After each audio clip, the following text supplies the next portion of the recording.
were prepping X, we weren't sure if we were going to make Pearl. We were thinking we were going to, but we had not had the official green light.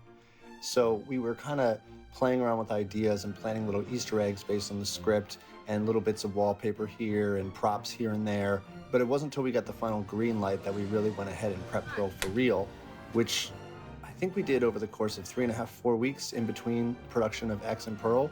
And it was very strange to be making a movie on a farm for over a month and then go away for about a month. And when you came back, the farm looked totally different. It was also a bit of a surreal transition to go backwards 60 years. I know for a lot of the crew, it felt a bit like a lucid dream when they showed up and the lawn had been cut and it was green again and the paint on the barn was brand new and the house that they had spent so much time in that was decrepit and falling apart was now this brand new, otherworldly, dreamlike place. And surprisingly, making things new is a lot easier than making things old. Because when you make things old, you have to get all these very idiosyncratic, esoteric details of cobwebs and just the right amount of scuffs on the wall and just the right amount of scratches and mold and dirt. When it's brand new, you're pretty much just putting up wallpaper. It was really just more of a matter of aesthetics and trying to choose the right colors. And we did spend a lot of time. If you looked at our wall in our office, there was probably swatches of red for the barn, and there was probably 50 of them. And realistically, they all looked exactly the same, but we were just really trying to get it just right. And the tiniest differences meant the world to us. So we were always really obsessing over these little tiny details, especially because the thing with Pearl is that it is this sort of technicolor-inspired aesthetic. And that's easier said than done because it's something everyone's seen, but it's not something everyone's made. And so when you set out to do it, you know, we had the overalls for Mia and trying to get to dye them just right and to try to get the dresses to be just bright enough red and to get the purple to be the right kind of purple because there's something that can look very modern and new and then there's something that can look very classic.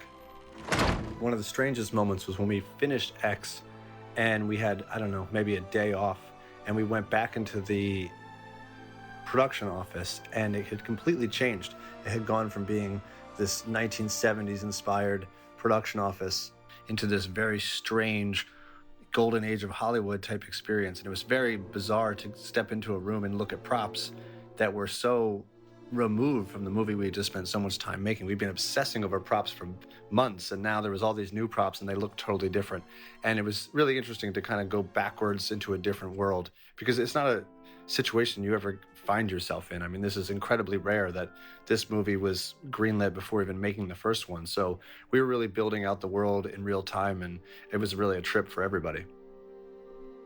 One of the most memorable stories of the production was the owners of the house. You know, their house wasn't like it looked in X. We made it look all kinds of beat up and old in X. And when we finished X, we thought, well, we'll have to repaint everything and return it to the quality that we showed up and found. But then we made Pearl, so we kind of made it this weird Disney style brand new thing. And we thought we're gonna have to undo all that.